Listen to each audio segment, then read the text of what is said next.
everyone, my name is Laura Landers. I'm an AmeriCorps member with the Arkansas Reads program. The Literacy Council where I volunteer is the Ozark Foothills Literacy Project, OFLP for short. I hope you will join me each week in reading and discussing a book, one chapter at a time. Feel free to discuss in the comments. All I ask is that we keep it friendly. Also, please click on the registration link in the description box below and fill out the form to become an official member of the YouTube Book Club. Heroes of America, Illustrated Lives.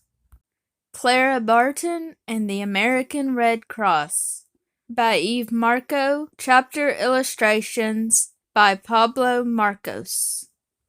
Cover illustration by Jordi Torres. To start from Chapter 1, click the link in the description box below. Chapter 14. The American Red Cross. Clara Barton leaned back in the elegant wing chair on which she was sitting. She was in the White House in Washington, D.C., waiting to see the President of the United States. Clara shut her eyes for a few minutes. It was 1878. Finally, she was back in Washington. Finally, she was back home. She was tired and would have liked to rest, but she could not forget her promise to Dr. Appia. Even now, there was a letter in her pocket from Gustave Moynier, President of the International Red Cross, to be delivered to Rutherford B. Hayes, President of the United States. Could she do the job?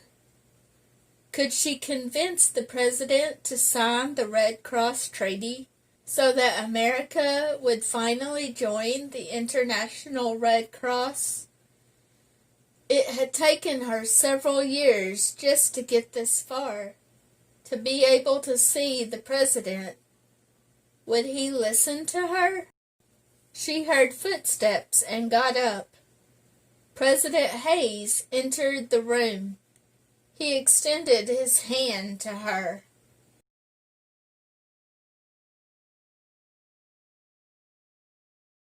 So this is the angel of the battlefield of whom I have heard so much, he said with a big smile, shaking her hand. And now, Miss Barton, I hear that you have become the angel in Europe, too. Clara blushed. Thank you for your kind words, Mr. President. But the truth is, there is a greater angel of the battlefield than myself, and that is the International Red Cross. I have brought you a letter from its president, Mr. Moynier. I will be delighted to read it, Miss Barton. But let me ask you this.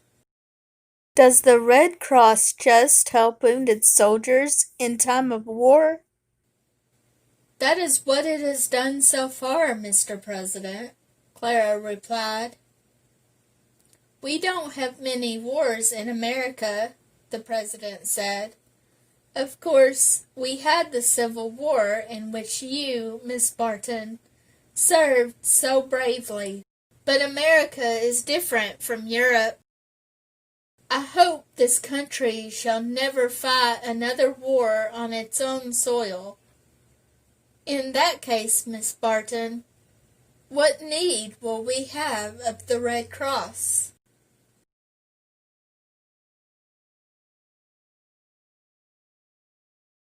The Red Cross can do more things than help at time of war, Mr. President, Clara said with great spirit.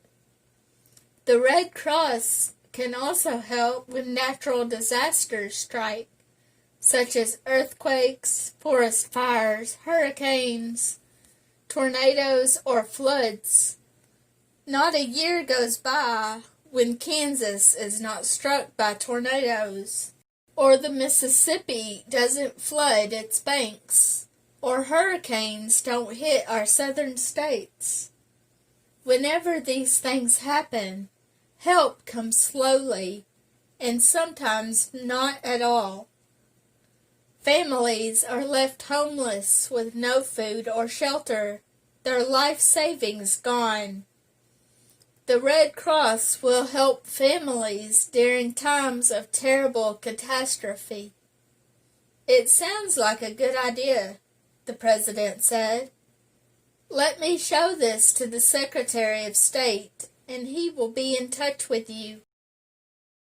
Thank you, Mr. President, Clara Barton said. Clara went back home and waited, but no answer came from the secretary. I can't understand it, she said one afternoon to her friend and supporter, Dr. Julian Hubble, who had just come over for tea. Months have passed, and I have not heard from anyone in the government. It was a bright spring day, and ordinarily Clara would have loved to be outside planting flowers. But today she was sad. I feel as if I've failed. I promised Dr. Oppia to do all I could to bring the International Red Cross to the United States, and so far I haven't succeeded. Suddenly she sat up. Her eyes sparkled. I can see you have an idea, Dr. Hubble said, watching her with a smile. I have a wonderful idea, Clara exclaimed. Why not start the Red Cross right now? Because Congress hasn't signed the treaty, Dr. Hubble reminded her. The Congress hasn't signed the treaty to join the International Red Cross, Clara said. But why can't we start an American Red Cross? A smile came over Julian Hubble's bearded face. Indeed, he replied. Why not? If we start the American Red Cross and start helping people, that will prove to the President and the Congress what a good thing the Red Cross is. Clara couldn't wait. Full of excitement, she arranged for a meeting at her home of all the people who believed in the Red Cross and its work. On May 21st, 1881, the Association of the American Red Cross was formed, and Clara Barton was elected its first president.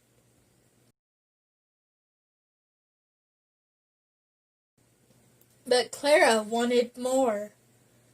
It's not enough to have one office of the Red Cross here in Washington, she told the people who had gathered in her house. We must start Red Cross societies and chapters all over the United States. Those local chapters will gather medical supplies and food, just like they do in Europe, so that whenever a disaster strikes, those supplies will be close by and will reach the area as quickly as possible. 3 American chapters of the American Red Cross were formed. They gathered supplies just like Clara directed, and trained volunteers, nurses, and doctors. Disaster came soon afterwards. A terrible forest fire started in eastern Michigan and burned out of control. Strong winds fanned the flames and helped them spread, and soon newspaper headlines read, "Half of Michigan ablaze. Homes and farms burned down. 5,000 people were left homeless."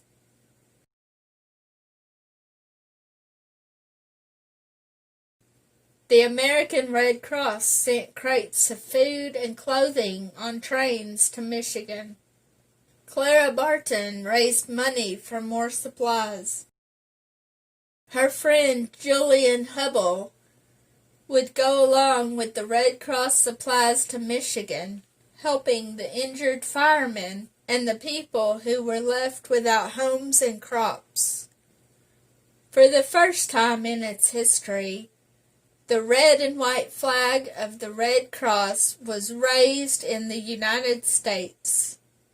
Clara almost cried when she saw the small flag waving in the wind outside the window of the train that departed for Michigan with Red Cross supplies. "Your dream is coming true," Julian Hubble shouted as Clara waved at him when the train began to pull out. "This is only the beginning," Clara called. "You'll see." The Michigan fire was the first time Americans saw what the Red Cross could do in times of emergency. Soon, more and more cities and towns started Red Cross chapters throughout the country. Clara knew that it was just a matter of time before the President and the Congress would approve it. Almost 10 years had passed since Clara Barton had promised Dr. Oppia that she would do everything in her power to get the Red Cross Treaty signed by the United States. On March 1st, 1882, President Chester Arthur signed the treaty. That meant that the United States not only had its own American Red Cross, but that it was part of the International Red Cross, too. It had taken her 10 years, but Clara Barton had kept her promise. In the future, countries might still go to war. There was nothing even Clara Barton could do to change that. But now, at least, she had the hope that men in battle would not suffer as badly as they had in the past. With the Red Cross, there could be many more angels of the battlefield anywhere in the world that war might break out. And even in times of peace, there were natural disasters that caused so much suffering. Now, too, there would be hope for those innocent victims of fire and flood. Clara Barton, Chapter 14, Discussion Questions. Number 1.